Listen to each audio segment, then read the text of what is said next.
Amém, amadas de Jesus. Tudo bem com vocês? Se não está tudo bem, vai ficar em nome de Jesus, né? É uma alegria poder estar aqui novamente, né? Semana passada o pastor Christian viajou, fui para um congresso lá em Curitiba, fogo puro, recarregando a bateria, né? É reserva, né? Mas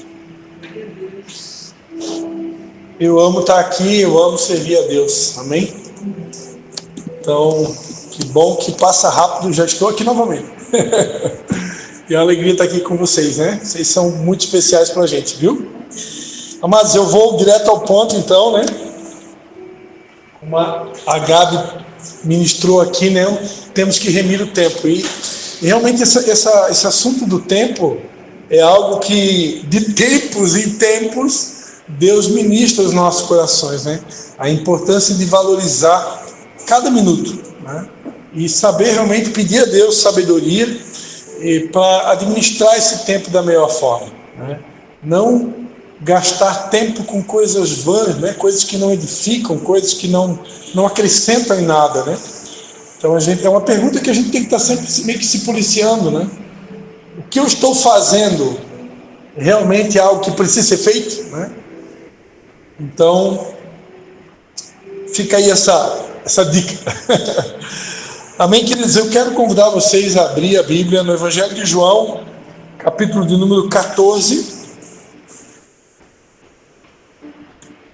Ou para os amantes da língua portuguesa, 14, que é a única palavra que dá para pronunciar de duas maneiras, né?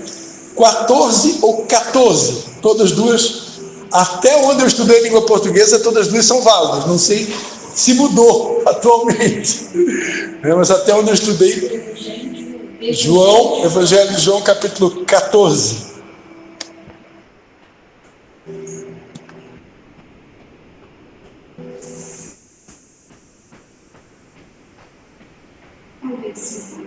A partir do versículo 4. A partir do versículo 4. João 14, 4. Todo mundo achou aí? Palavras de Jesus. Vós conheceis o caminho para onde eu vou. Disse-lhe Tomé: Senhor, nós não sabemos para onde vais. Como podemos conhecer o caminho? Respondeu-lhe Jesus: Eu sou o caminho, a verdade e a vida. Ninguém vem ao Pai senão por mim. Se vós me conhecesseis, também conheceríeis a meu Pai. De agora em diante o conheceis e o vistes. Disse-lhe Filipe: Senhor, mostra-nos o Pai, e isto nos basta. Respondeu-lhe Jesus: Há tanto tempo estou convosco e não me conheceis, Filipe? Quem me vê, vê o Pai. Como dizes tu, mostra-nos o Pai? Não crês tu que eu estou no Pai e que o Pai está em mim? As palavras que eu vos digo, não as digo por mim mesmo. Antes é o Pai que está em mim, que faz as obras. Crede-me quando digo que estou no Pai e o Pai está em mim. Pelo menos crede por causa das mesmas obras. Amém? Pai Santo, em nome de Jesus, eu quero te dar graças, Pai, por essa palavra que o Senhor colocou no nosso coração, por essa direção que o Senhor nos deu para a noite de hoje. E nós queremos mais uma vez, Pai, nos render diante da tua santidade e grandeza, e reconhecer que tu és soberano sobre tudo e sobre todos, e nos colocar tão somente como vasos em tuas mãos, para que o Senhor possa mais uma vez comunicar à tua igreja o que o Senhor deseja falar por intermédio da nossa vida na noite de hoje. Fique à vontade, Espírito Santo, e ministre os nossos corações. É a nossa oração em nome do Pai, do Filho e do Espírito Santo. Amém. Amém. Eu queria falar nessa noite um pouco sobre paternidade, né? É o que Deus colocou no nosso coração. Jesus, um dos nomes dados a Jesus é o Pai da eternidade, né? Então Jesus foi considerado, antes mesmo de nascer, ele tinha um título de Pai da eternidade. E aqui, nessa passagem bíblica, uma conversa entre Jesus e um dos seus discípulos chamado Tomé. Tomé, ele pergunta para Jesus, ele não sabia para onde que Jesus estava indo. Jesus Cristo disse que ele já conhecia o caminho para onde ele estava indo. E aí então Tomé pergunta, nós não sabemos para onde vais, como que nós podemos conhecer o caminho? E Jesus responde, eu sou o caminho, a verdade e a vida, ninguém vem ao Pai senão por mim. Se vós conhecesseis, também conhecereis ao meu Pai. Se vós me conhecesseis, também conhecereis ao meu Pai. De agora em diante o conheceis e o vistes. E aí então um outro discípulo chamado Filipe diz, Senhor, mostra-nos o Pai, e isso nos basta. E aí Jesus então surpreende Filipe com a resposta, né? Há tanto tempo estou convosco e você não me conhece, Filipe? Quem me vê, vê o Pai. Como dizes tu, mostra-nos o Pai. Jesus aqui ele faz uma afirmação. Quem olhava para Jesus, quem observava Jesus, podia ver o Pai nele. Porque Jesus ele era a própria expressão do Pai. A Bíblia vai dizer em Hebreus, o autor aos Hebreus, no capítulo de número 1, versículo de número 3, o Filho é o resplendor da sua glória e a expressa imagem da sua pessoa, sustentando todas as coisas pela palavra do seu poder. Então aqui diz, o Filho é o resplendor da sua glória e a expressa imagem da sua pessoa. Jesus, ele era a expressa imagem do Pai.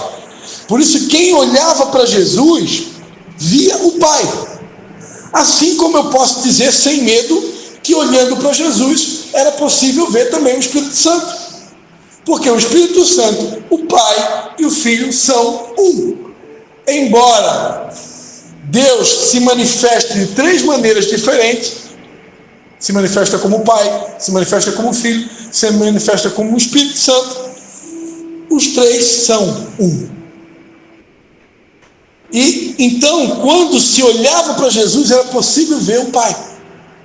E uma curiosidade, que eu até me perguntei assim, né, muito rapidamente me perguntei como que eu vou ministrar sobre paternidade num culto que só tem mulheres, né? Eu vou estar falando muito sobre ser pai aqui nessa noite, né? E aí, poxa, não sei se vocês já ouviram o que eu vou falar agora, mas existem pregadores que muitas vezes, né, fazem uma certa comparação da mulher, a figura da mulher, mais associada ao Espírito Santo, né? Porque o Espírito Santo ele tem essa característica assim, de ser um pouco mais sensível, né? Como se o pai e o filho não fossem, né? Mas geralmente na mente das pessoas se assemelha ao Espírito Santo, aquela pessoa mais sensível, mais use uma palavra, me ajuda aí na pregação, né? Mais amorosa, né? E na verdade paciente, né? E o pai e o filho são tudo isso, né? Mas a verdade é que muitas vezes o Espírito Santo ele é mais comparado à figura da mulher, e na verdade isso é só uma utopia, né? Porque a mulher, tanto a mulher como o homem, eu ouvia um pregador explicando isso essa semana e eu achei tremendo, porque isso é real. Tanto a mulher como o homem, elas prefiguram uma parte de Deus. Então o homem por si só, o homem, sexo masculino, ele não consegue transmitir sozinho a figura de Deus, e nem a mulher. Por quê? Porque só quando a mulher e o homem se juntam, as características da mulher, as características do homem somadas, elas conseguem expressar a forma de Deus de uma maneira mais completa. Porque as mulheres, elas têm algumas características que nós homens não temos, e nós temos que admitir isso. Assim como vocês mulheres têm algumas características, não tem algumas características que nós homens temos, né? Agora, mulher não tem nada a ver com o Espírito Santo, assim como o homem não tem nada a ver que só o homem é que pode manifestar o Pai. Vocês mulheres também podem e devem manifestar o Pai. Tem mulher que faz esse papel de pai em casa, né? E esse papel de faz tudo. E tem algumas pessoas aqui, como a Dona, já tem um pouquinho mais de idade, né? Que sabe na pele, né? Já viveu na pele, muitas vezes precisou ser pai, precisou ser mãe, precisou ser filha, precisou ser tudo, né? E às vezes é assim mesmo que acontece. E aqui Jesus, ele vai explicar isso, né? Que quem observava ele podia ver o Pai. E há muito tempo atrás, Deus ministrou isso ao meu coração. Eu preguei essa palavra lá em Nova Trento, há muito tempo atrás, que assim como Jesus, ele mostrava o Pai, ele revelava o Pai, né? Nós lemos ali em Hebreus que ele manifestava a expressa imagem do Pai. Da mesma forma, Deus espera que nós possamos expressar o Pai. As pessoas precisam ver a figura do Pai em nós, independente de sexo. Mesmo sendo uma mulher ou sendo um homem, as pessoas precisam ver o Pai em nós, né?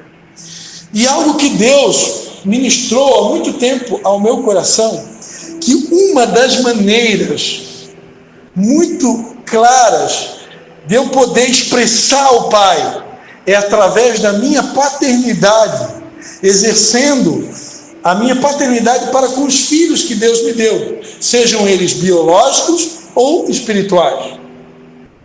Como pais e mães espirituais, e nós já temos alguns aqui que são mães de filhos biológicos e outros aqui de filhos espirituais, né? E você que ainda não tem um filho biológico e não tem um filho espiritual, por certeza que você vai ter, amém? E como? Porque essa é a vontade de Deus para todos nós. Deus quer nos tornar pais e mães espirituais. Deus quer nos usar para gerar vidas para Ele. E essas vidas querem ver a figura do Pai em nós, né? E eu acredito que eu tenho autoridade para ministrar sobre isso, porque nos últimos anos eu tenho me sacrificado, principalmente pelo meu filho mais novo, que é o Levi Marcos, né?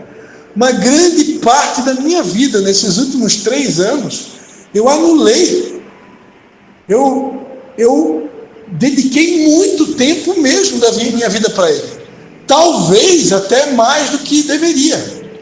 Mas crendo o tempo todo que eu estava fazendo a coisa certa, né? Até os dias de hoje ainda existem pessoas que não acreditam muito, não concordam muito com essas expressões que foram diagnosticadas ou catalogadas nos dias atuais, né? A questão do TDAH, a questão do déficit de atenção, né? Autismo, bipolaridade, são nomes que até então nós não estávamos acostumados a ouvir.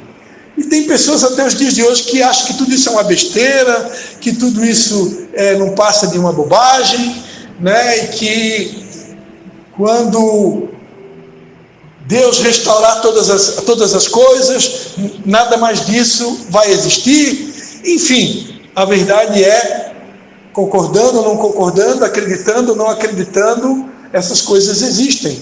E eu tenho acompanhado isso de perto. Hoje mesmo, meu filho, fazia muito tempo que ele não tinha uma crise, e a minha esposa me ligou para tentar me ajudar de alguma maneira, e eu ajudei orando, né, à distância, porque meu filho teve uma crise. E só quem sabe o que é uma crise de uma criança autista é que vai entender que não é uma coisa simples, né? Tem gente que fala que tudo é demônio, né? Eu não acho que tudo é demônio. Eu acho que tem coisas que são, algumas delas são catalogadas como doenças. Eu não considero o autismo uma doença, né? Mas, enfim, são situações que foram descobertas e existem. E o nosso filho foi diagnosticado como uma criança autista, E a gente correu atrás, procurou se informar. A gente orou também. A gente orou. Mas Deus me deu paz de procurar profissionais que são especialistas no assunto. E graças a esses profissionais, o nosso filho hoje é quase uma criança normal. Quase não se percebe mais a diferença dele com uma criança normal. Ele evoluiu muito. Ainda tem algumas deficiências, mas evoluiu muito. Graças a todos os investimentos que foram feitos através de pedagoga, psicopedagogo, neuropediatra, fonoaudiólogos, psicólogos, terapeutas e muitos outros profissionais que interagiram com ele ao longo desses últimos 3 anos, né?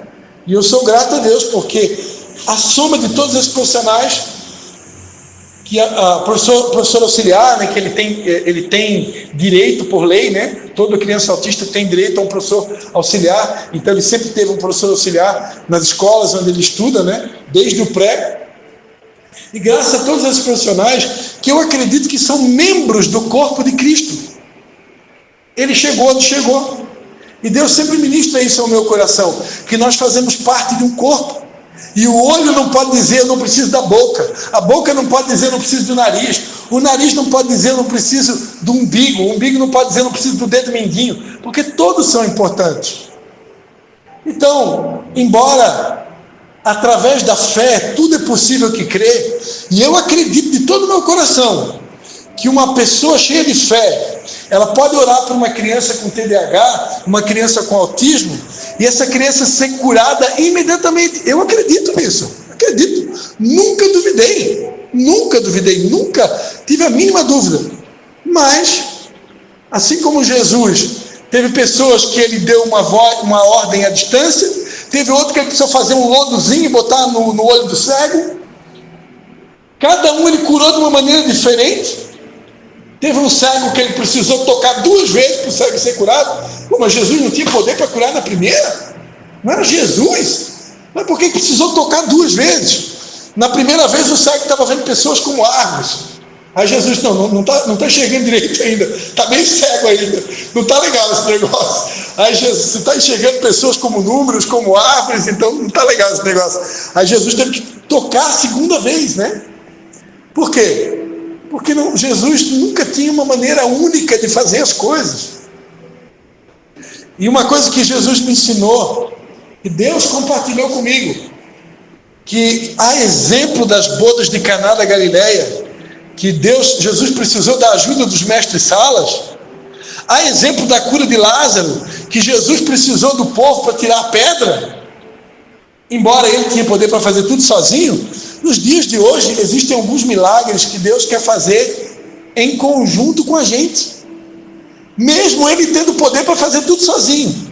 E eu acredito que aí, nessa situação, envolve uma equipe muitas vezes, né?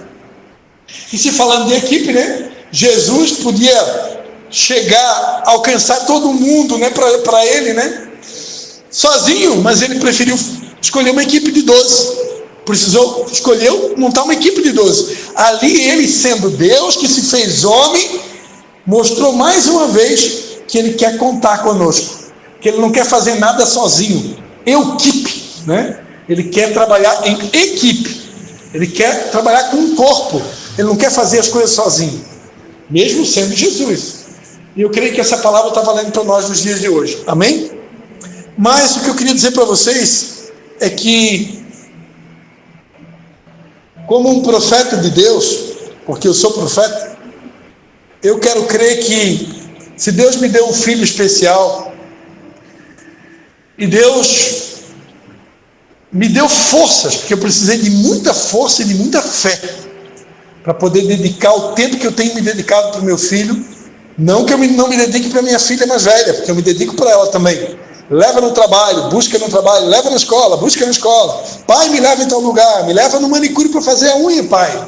Me leva no dentista, pai. Me busca no dentista, pai. Me busca no manicure. E me busca, lá vou eu. Me leva na casa do namorado, me busca na casa do namorado. E lá vou eu. Né? Deus. Né? Então, eu creio que tudo isso a gente está manifestando o Pai. E eu queria compartilhar com vocês pelo menos mais algumas características que nós, como pais, precisamos manifestar. Deuteronômio, capítulo 6, versículo 7, a palavra de Deus vai dizer: tu as inculcarás a teus filhos, e delas falarás assentado em tua casa, andando pelo caminho, deitando-te e levantando-te. É responsabilidade de um pai e de uma mãe inculcar a palavra de Deus aos filhos, falando assentado em sua casa, andando pelo caminho, deitando e levantando. Significa na beira da cama antes de dormir e quando acorda. Ou seja, é responsabilidade nossa como pais biológicos e pais e mães espirituais inculcar a palavra, pregar a palavra. A Bíblia diz: prega a palavra, insta a tempo e fora de tempo, quer oportuna, quer não, quer ouçam, quer deixam de ouvir, prega a palavra. Eu manifesto o Pai quando eu sou alguém que estou o tempo todo pregando a palavra. Deus falou, quando Moisés morreu, Deus levantou um líder chamado Josué, e Deus disse para Josué: não se aparte da tua boca o livro desta lei, medita nele de dia e de noite, então você fará prosperar o teu caminho e você será bem sucedido. Não se aparte da tua boca. A palavra precisa estar na minha boca. É com a palavra que eu vou edificar a minha casa. A Bíblia diz, que a mulher sábia edifica o lar e a tola destrói. Então como é que a mulher sábia vai edificar o lar sem a palavra? Não tem como. A palavra é o fundamento. Quantos conhecem a historinha, da casa firmada na areia e a casa firmada na rocha? Qual que é a diferença da casa firmada na rocha? Qual que é a casa firmada na rocha? A rocha de Jesus. Jesus é a palavra. Eu sou o caminho, a verdade e a vida. No princípio era o verbo, a palavra, e o verbo se fez carne e habitou entre nós. Verbo significa palavra. Jesus é a palavra. Eu sempre digo, quando você carrega a Bíblia, estou carregando Jesus. Dá um beijinho de Jesus aí. Jesus é. Minha Bíblia no banco da frente, eu disse assim: não quero minha Bíblia no banco da frente. Jesus é a palavra. Amém? Então a mulher sábia, claro que muitas vezes para edificar o meu lar, o homem sábio, a mulher sábia vai precisar fazer silêncio. Muitas vezes tem momentos que eu vou ter que fazer silêncio, e às vezes até por um tempo longo. Silêncio vai estar falando tudo. Silêncio fala muito mais do que palavras. Mas quando chega a hora de falar, como que eu vou edificar o meu lar? A palavra. Porque Jesus disse: conhecereis a verdade, e a verdade vos libertará. Como que as pessoas vão ser libertas? As pessoas que estão próximas a nós, seja no trabalho, seja no ambiente familiar, seja no ambiente escolar, seja lá onde for, pela palavra. A palavra liberta, a palavra cura, a palavra alimenta, a palavra transforma, a palavra anima, a palavra conforta, a palavra consola. Então eu preciso ter a palavra na minha boca para poder edificar o meu lar, edificar os meus discípulos, edificar os meus familiares. Tudo é com a palavra. Lembra que eu falei que Jesus, ele é a expressa imagem do Pai e que ele mantém tudo pela palavra, sustentando todas as coisas pela palavra do seu poder. Ele sustenta o universo com a palavra. Jesus sustenta tudo. Ele governa sobre tudo e sobre todos. Ele governa com a palavra, com o seu cetro. Amém? Então é nosso dever como pais ensinar, treinar, ensinar. Número 2, Provérbios 22, versículo 6. instrui o menino no caminho em que deve andar, e até quando envelhecer, não se desviará dele. Treinar, que nós também costumamos usar a palavra discipular. Instrui o menino no caminho que deve andar, até quando envelhecer não se desviará dele. Então é nosso dever, como pais espirituais, como mães espirituais, discipular vidas, discipular os nossos filhos biológicos e espirituais. E isso vai demandar tempo. Você vai ter que muitas vezes sacrificar o teu tempo, pessoal. Hoje muita gente não quer mais sacrificar nada por amor a Jesus. As pessoas só querem saber de ganhar dinheiro e trabalhar e ganhar dinheiro. E trabalhar é bom, nós precisamos ganhar dinheiro também, é muito bom. Se alguém não gosta, fala comigo. Eu passo meu Pix, depois você pode fazer uma doação. Porém, amados, nós precisamos tirar tempo para as coisas de Deus. Buscar em primeiro lugar o reino de Deus e a sua justiça. Prioridade é Deus e as coisas de Deus. Vocês que estão crucificados com Cristo, Colossenses, fazei morrer a vossa natureza terrena. Não penseis mais nas coisas da terra, mas pensai nas coisas do céu. Tem gente que só pensa nas coisas dessa terra. O Deus deles é o ventre. Tem gente que usa esse texto bíblico, né, para dizer que o Deus deles é o ventre, porque o Deus dele é o estômago, né? A pessoa só pensa em comer, né? Mas eu quero crer, amados, que a interpretação correta desse texto é: o Deus de muitas pessoas é só o dinheiro, é só a ganância, é só as coisas dessa terra. Ele só pensa nas coisas da terra. Ele não pensa nas coisas espirituais. Ele não tem sonhos espirituais. Eu tenho muitos sonhos terrenos. Eu sonho em viajar, eu sonho em ir para Paris, eu sonho em ir para Israel. Eu também quero conhecer a Disney. Também sou filho de Deus, todo mundo vai para Orlando, né? Eu também quero ir. Né? E não vejo pecado em nada disso, né? Porque Deus só vai dar isso para alguns e para outros não? Deus tem filhos prediletos e outros não? Não, queridos, Deus não faz acepção de pessoas. Só que meu coração não está nessas coisas. Os meus sonhos são outros. Os meus sonhos é ganhar o mundo para Jesus. O meu sonho é pregar a palavra de Deus em todos os lugares do planeta. E de presente, quando eu estiver lá em Paris pregando o evangelho, vou aproveitar para conhecer a Torre Eiffel. Quando eu estiver pregando o evangelho lá em Israel, andando pelas ruas de Jerusalém, eu vou aproveitar para aprender a falar umas palavras em hebraico, não sei, vou pregar lá para alguém. Nem que seja para o guia turístico, vai ser difícil, mas para alguém eu vou pregar. Né? Nem que seja para a mulher lá, a camareira do hotel, ou o recepcionista do hotel, não sei, mas eu vou pregar para alguém lá. Amém, queridos? Então é meu papel fazer discípulos. Jesus disse: ide por todo mundo, fazer discípulos de todas as nações, batizando em nome do Pai, do Filho e do Espírito Santo. É nossa missão. Terceiro, é dever, eu manifesto a paternidade quando eu trago provisão. 2 Coríntios 12, 14. Agora estou pronto para ir ter convosco pela terceira vez, e não vos serei pesado, porque não busco o que é vosso, mas sim a vós. Afinal de contas, não devem os filhos entesourar para os pais, mas os pais para os filhos.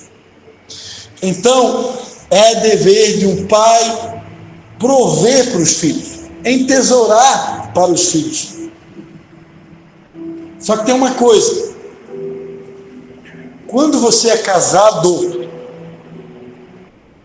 pode acontecer em algum momento da nossa história que, ou até mesmo por causa das profissões, tem homem que é casado com mulheres que têm profissões que dá mais dinheiro, e aí a mulher, entre aspas, acaba muitas vezes se tornando a provedora do lar, ou uma auxiliadora, uma bela de uma auxiliadora, e não tem nada de errado quanto a isso, porque a mulher, ela foi criada da costela do homem para estar ao lado do homem, para ajudar ele em tudo que ele precisa, e por que não também ajudar financeiramente? Não tem nada de errado.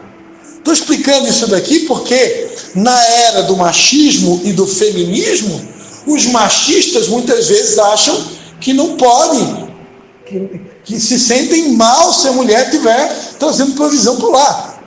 Eu não tenho vergonha de falar.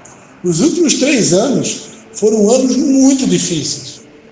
Eu assumi essa responsabilidade de levar meus filhos para todos os atendimentos médicos, atendimento em clínica, a PAI, etc, etc, etc. E a minha esposa precisou trabalhar um pouco mais do que eu. O horário que era para mim estar trabalhando, vendendo ou pastoreando, nesse lado aí eu creio que eu não deixei a desejar em nenhum momento. Eu deixei a desejar talvez na minha área de vendas, porque aí eu não conseguia conciliar tanta coisa, né? Mas a minha esposa estava ali, me ajudando, fazendo o papel dela. E eu não me senti menor por isso. Embora que as vozes estranhas muitas vezes vinham dizendo: você está falhando como marido, você está falhando como pai, sua esposa está trazendo talvez um pouco mais de finanças do que você. E eu entendi o momento. Hoje, lá em casa, a gente está vivendo um momento que as coisas já estão empatando, e daqui a pouquinho eu já estou passando na frente da minha esposa. E ela está louca de vontade que eu passe na frente dela, né? Ela está doida, torcendo, né? Mas a Bíblia diz que é melhor ser 2 do que 1, que quando um cai, o outro levanta. Quando um está com frio, o outro esquenta. Quando um está passando um momento mais difícil, o outro estende a mão. É assim que funciona. Isso é casamento, isso é família, não tem nada de errado, né? Para os machistas e feministas que vão me ouvir através dessa gravação, não tem nada de errado. Isso é saber ajudar e ser ajudado. A Bíblia fala que tem um tempo para todas as coisas. E se eu estiver vivendo um tempo como homem, que eu precisar da ajuda da minha esposa, eu não vou deixar de ser homem por isso, né? É uma questão, é uma fase. E como pode acontecer, e já aconteceu, não sei com a Doris, não sei com alguém aqui, comigo já aconteceu também. A minha esposa também teve as crises dela. A minha esposa já teve os momentos difíceis dela, que ela precisou de mim, e está tudo certo. Para isso a gente é uma família. E esse conceito também vale para a família da fé. Se em algum momento eu puder ajudar alguém aqui, ou em algum momento alguém aqui precisar da minha ajuda, ou eu precisar da ajuda de vocês, está tudo certo. Ninguém aqui é maior do que ninguém. Eu tenho título de pastor, mas eu não sou maior. Quem quiser ser grande, Jesus disse, seja servo de todos. No reino de Deus, grande é quem serve. E eu estou aqui na qualidade de servo, e vocês fazem bem se também servirem uns aos outros. Amém? Então, queridos, é nosso dever como pais prover. Quando eu estou trazendo provisão para filhos espirituais, filhos biológicos, eu estou manifestando o pai, a figura do pai, porque o pai, ele provê. Você está entendendo? Amém? Mais um pouquinho, vamos para o final. O pai é aquele que cria. Efésios 6:4. E vós, pais, não provoqueis a ira a vossos filhos, mas criai-os na disciplina e instrução do Senhor. O pai é aquele que cria. Durante muito tempo vocês aprenderam, né, uma linguagem, né, ganhar, consolidar, discipular e enviar. Ganhar é fácil. Ganhar é o pilar mais fácil, mas eu vou precisar criar esses filhos espirituais, eu vou precisar discipular, eu vou precisar consolidar. A mesma coisa acontece com os filhos biológicos. Colocar o filho no mundo é a coisa mais fácil do mundo, só basta uma noite romântica, né? Claro, existem pessoas que têm dificuldade. O meu irmão, o Tiago, ele demorou mais de 3 anos para engravidar. Ele tinha problema e a minha cunhada tinha problema. Os dois oraram, os dois fizeram tratamento, até que chegou a hora e Deus abençoou. E quando abençoou, já abençoou com 2, né? Mas foram mais de 3 anos aproximadamente de uma luta, uma guerra, porque eles não podiam ter filhos. Até que Deus abriu a madre, né? Mas fazer o filho não é difícil. Só basta ter uma noite de amor, uma noite romântica, só love, né? E aí, todo mundo aqui é adulto, não precisa explicar como que acontece, que você já sabe, todo mundo aqui já sabe. Então faz o filho. Agora, fazer molezinha. O pai é aquele que cria, não só bota no mundo. Embora que nunca em toda a história se ouviu falar tanto sobre aborto, né? E existe o aborto biológico, existe o aborto espiritual também. Eu, como um pastor, ou como um discipulador, como um pai espiritual, ou uma mãe espiritual, eu posso ganhar uma vida para Jesus e simplesmente abandonar. Isso é um aborto espiritual.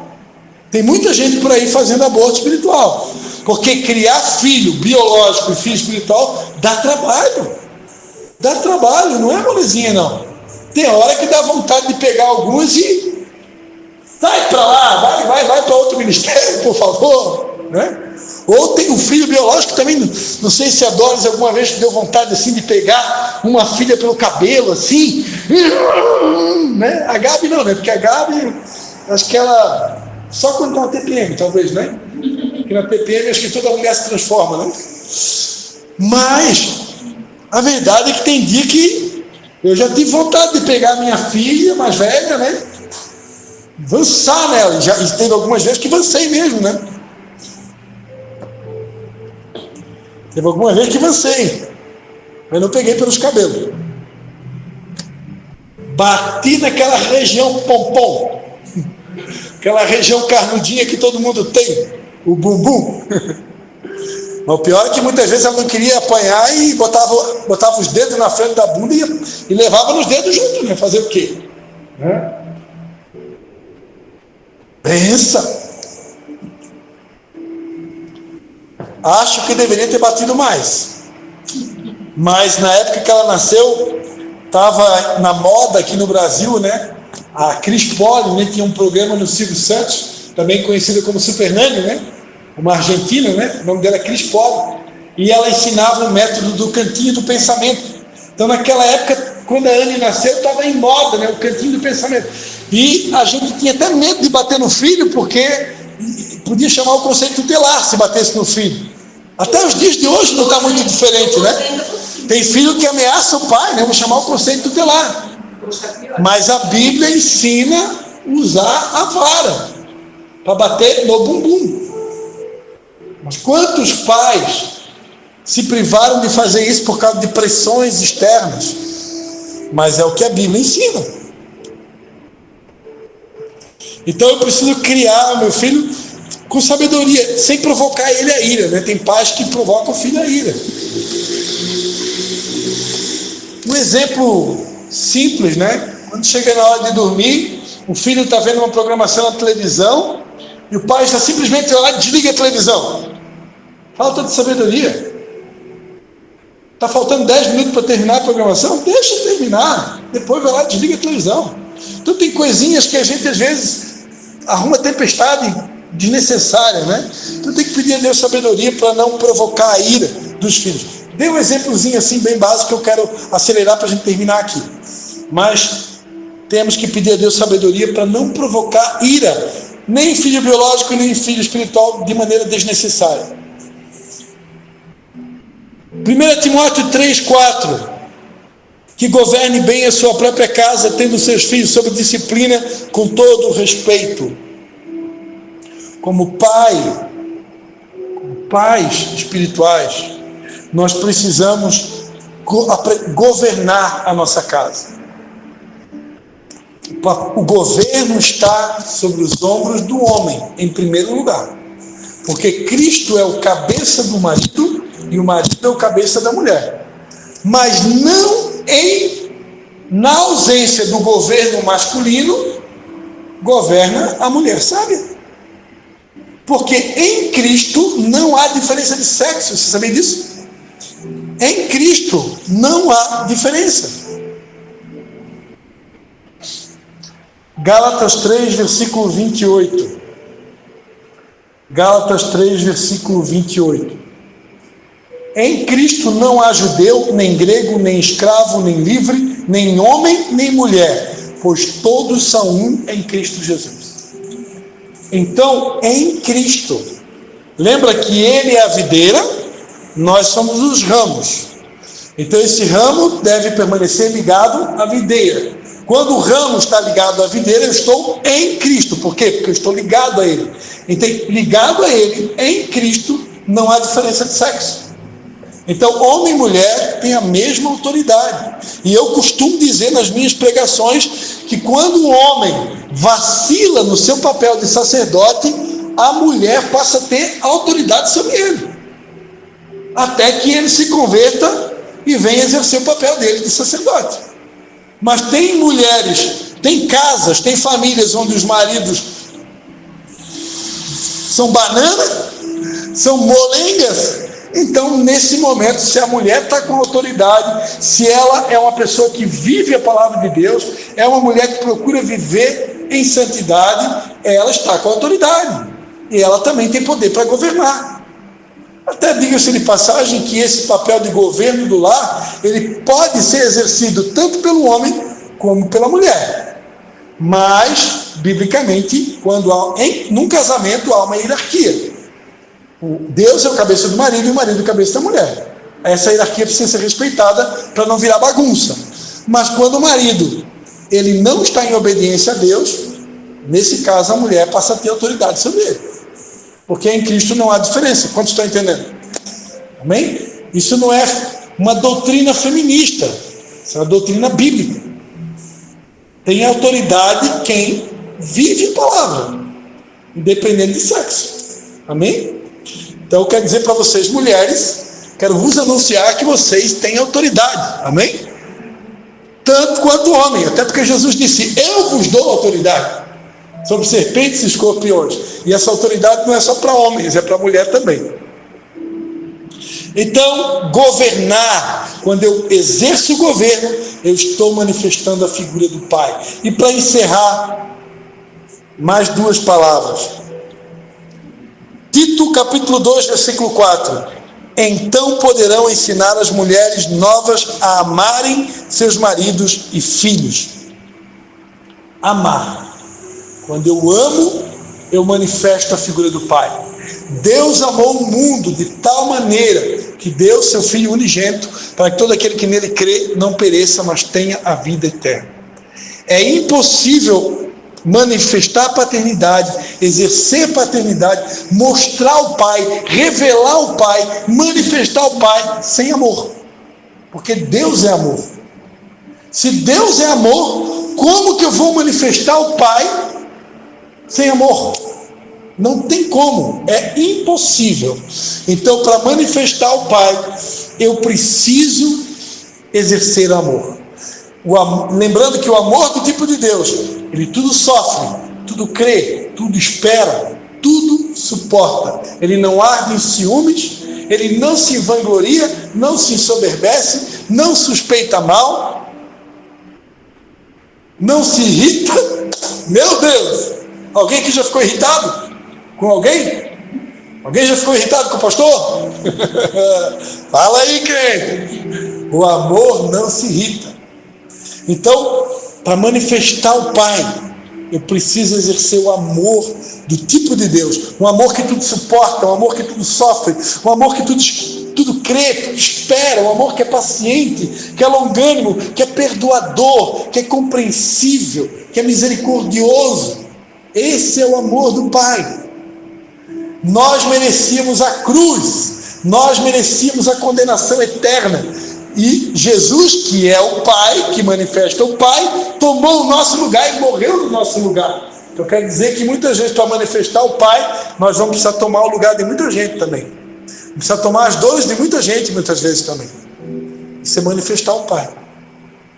E para encerrar, amados, então amar é uma das formas de manifestar o Pai. E para encerrar, algo que Deus enfatizou, me lembrou que eu não poderia deixar passar em branco nessa mensagem. Poderíamos citar muitas outras coisas, mas eu quero encerrar aqui. Manifestar o Pai é aprender a honrar a sua palavra. Homens e mulheres que manifestam o Pai são pessoas de palavra. Nunca em toda a história humana se percebe tanta falta de caráter nas pessoas. As pessoas nos dias de hoje têm problema com caráter. As pessoas mentem, as pessoas trapaceiam, as pessoas enganam, as pessoas roubam, as pessoas fingem. e as pessoas não honram a palavra. Eu conversando com meu pai, semana passada ele dizia: Christian, se tem uma coisa que para mim tem valor, é a minha palavra. Eu sou de uma época que não tinha nada de documento em cartório. O que valia era a palavra. Se o homem desse a palavra, mesmo que não tinha nenhum documento assinado, se ele deu a palavra, se ele prometeu algo, ele precisa cumprir. Algum pregador em algum momento falou o seguinte: por que Deus fala pouco? Deus fala pouco porque se ele fala, ele tem que cumprir o que ele falou. Porque Deus não é homem para mentir, nem filho do homem para se arrepender. Havendo falado, ele vai cumprir. Porque Deus não é homem, Deus é Deus. E Deus é um Deus que cumpre tudo aquilo que ele falou. Tudo aquilo que Deus prometeu para nós. Pode passar os céus e a terra, mas as minhas palavras não passarão, diz o Senhor. Tudo que Deus promete, Ele faz, porque Ele é Deus. E não tem como manifestar o Pai se eu sou alguém que prometo coisas e não cumpro. Dou palavra e não cumpro a palavra. A Bíblia diz que eu vou ter que me responsabilizar por cada palavra frívola que sair dos meus lábios. Eu tenho que cuidar com aquilo que sai da minha boquinha, porque eu vou ter que me responsabilizar por cada palavra. As palavras não, depois que saem, não voltam mais. Então eu preciso cuidar com as minhas palavras. Depois que sai, não volta mais. E aquilo que eu falo, que eu prometo, eu tenho que cumprir. Amém? São características do Pai. E Jesus disse: quem via Ele, via o Pai. Nós precisamos também manifestar o Pai. As pessoas precisam ver o Pai em nós. Cristo em nós é a esperança da glória. Quantos recebem essa palavra? Amém? Uma palavra um pouco diferente, né? Eu nunca imaginei que eu ia ministrar uma palavra dessa só para mulheres, né? Mas saibam que, independente de sexo, todos nós precisamos manifestar o Pai. Amém? As pessoas precisam ver o Pai em nós. E eu tenho certeza que isso é um fruto. Quando as pessoas veem o Pai em nós, nós estivermos manifestando esse fruto permanente, que é ver o Pai em nós, pode ter certeza, nós vamos atrair, vamos dar muita alegria para o coração do Pai, vamos atrair almas para o reino de Deus e vamos estar transmitindo de uma maneira correta a figura do Pai. Amém? Vamos orar? Vamos ficar de pé.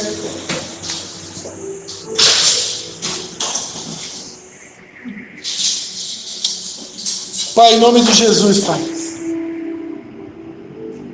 eu quero te pedir por cada vida que está aqui nessa noite. Todos que estão aqui já são filhos e filhas, todos que estão aqui já são cristãos, já estão no caminho, Pai. Eu te peço por cada um de nós, para aqueles que vão ouvir essa mensagem através dessa gravação, que o Senhor nos ajude, Pai, a manifestar o Pai, que as pessoas possam ver o Pai da eternidade nas nossas vidas, que as pessoas possam ver a figura do Pai em nós, assim como Jesus manifestou o Pai a Filipe, assim como olhando para Jesus era possível ver o Pai, que as pessoas possam ver o Pai nas nossas vidas. É o que nós oramos em nome do Pai, do Filho e do Espírito Santo. Amém? Eu abençoo cada um aqui também. Aleluia. Eu abençoo cada um aqui também, né? Que o amor de Deus, o Pai, a comunhão do Espírito Santo e a graça redentiva de Jesus seja com cada um de vocês. Amém? Uma semana de bênçãos para todos vocês. E aqueles que puderem, né, amanhã de manhã, a nossa confraternização. Amém? Deus abençoe vocês.